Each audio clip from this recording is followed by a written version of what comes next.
Hey, we're back in action here with a new microphone. It's not quite as nice as the one that gave up the ghost on me, but it is working, and so we'll get back and pick up our critique sections, this time doing the forced perspective.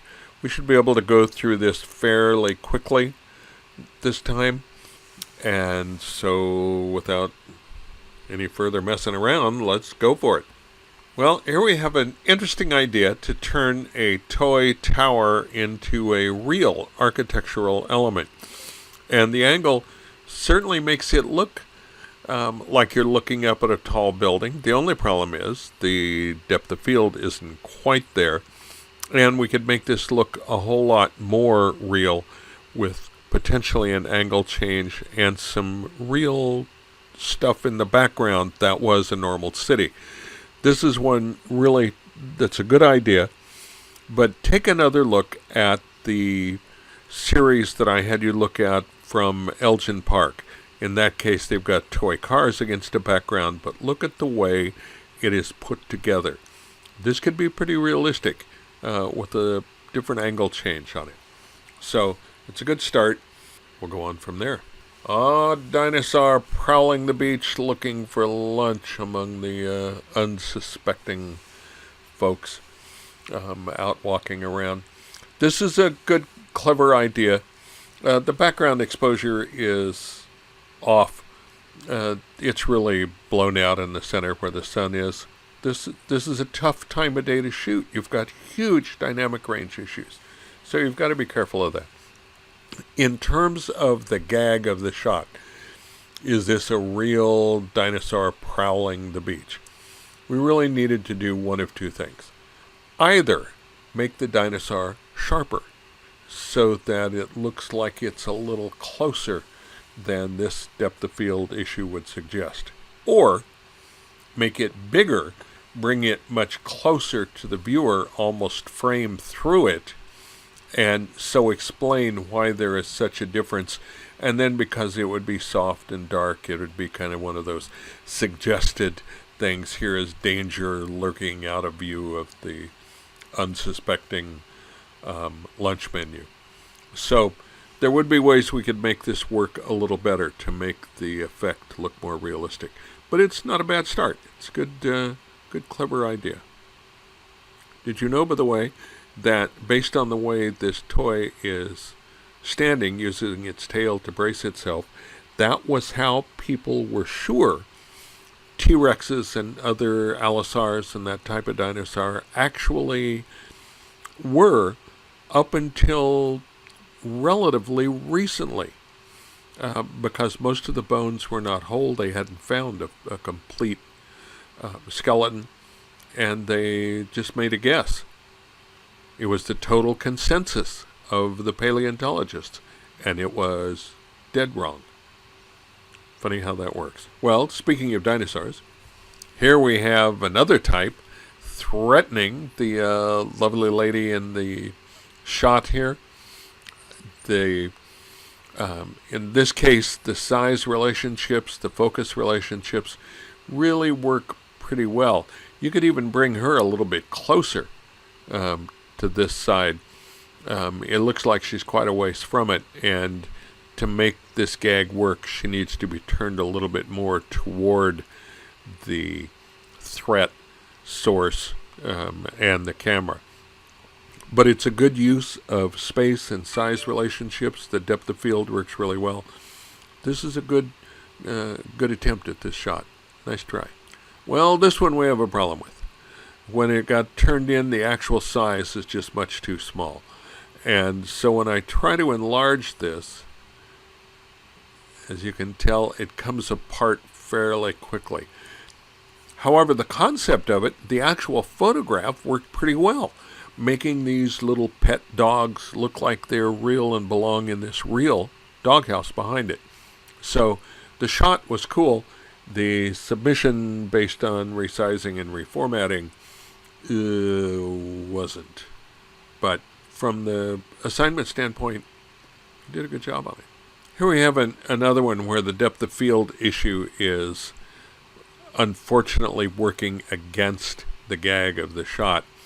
If he were getting ready to do a kick to this combatant, this guy would be closer, meaning he would be sharper. So you could sell this gag better if he were sharper in it. They would be much closer to the same plane of focus than they appear to be now. So it's just a focusing issue, depth of field issue. And you could also come in a little tighter on this. You wouldn't need all of this sky and tree. But again, it's a good idea, a good concept to start with. Just needs a little work. Here we have a small angle issue, the little Corvette and the weird little guy in it who has some eye bolt in his head is fascinating. But again, our angle is off. What you needed to do was to get a greater distance between the toy car and the real car so that the real car is smaller. And the toy car, being closer to a wide-angle lens, will look bigger. So it's an angle issue. You did a good job getting started. This almost worked. And your approach was good. It just needed to be pushed harder to sell the gag. Good start, though. Well, here we have Lightning McQueen with a somewhat worried look on his face. It'd be nice if he were all a little more in focus. You did a really nice job creating the roadbed for him to work on, apart from the fact that for us, he's on the wrong side of the road. But the only thing that would have worked a little better is if back in here, this had blended a little better into a more realistic scenario. Again, go back and review the examples I gave you for the Elgin Park series. They really show how this can work with the toy cars, the model cars, against a real city background, and yet make them work. It's all about the angle and the depth of field. It's not easy, but it's also not all that difficult to pull off. This is a good start, though. Nice staging with the road and everything. Here we have a problem that showed up in a couple of the examples from the other class. You have perfectly inserted this model car onto the driveway, but there is one problem. Lighting. Look at this car, the one behind it. And what happens is the light coming down on it's casting a shadow. All of these cars have shadows. This car does not. And that really makes it look like it's phony.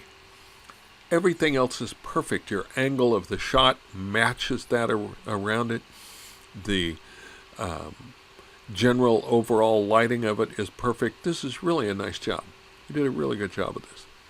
But we needed to go one step further now into post-production and add this shadow, since the car really has been dropped in there and isn't really sitting on something. Okay, good job, good start. In this case, it's really kind of a nice thing that this is in with the shrine in your house.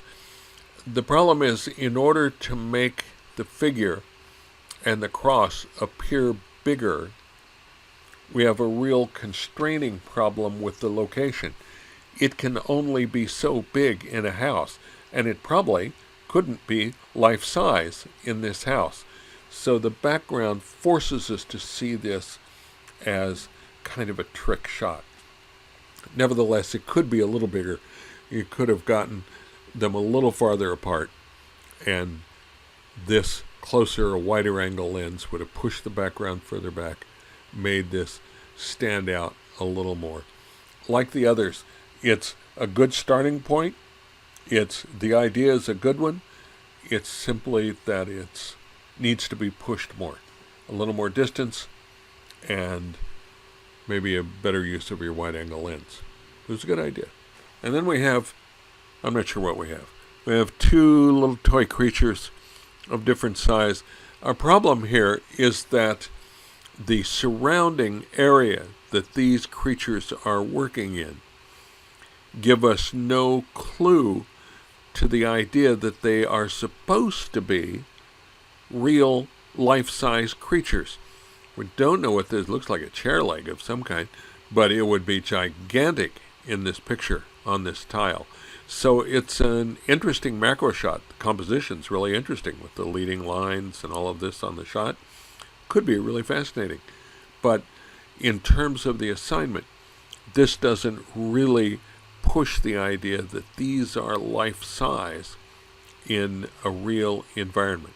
Again, it's a question of angle that's making this work, or in this case, not work. So that's it for this group. The next one coming up will be your haiku assignment. Again, on this one, I graded mostly on effort because it's a tricky thing to do. Most of you were really on the right track, but it's something that if you like the idea of creating this almost surreal look, sometimes funny, humorous look, then you've got to practice it and really make everything, lighting, size, perspective, all of that has to work to sell it as real. So, we're done with this one. We'll be back with the next one.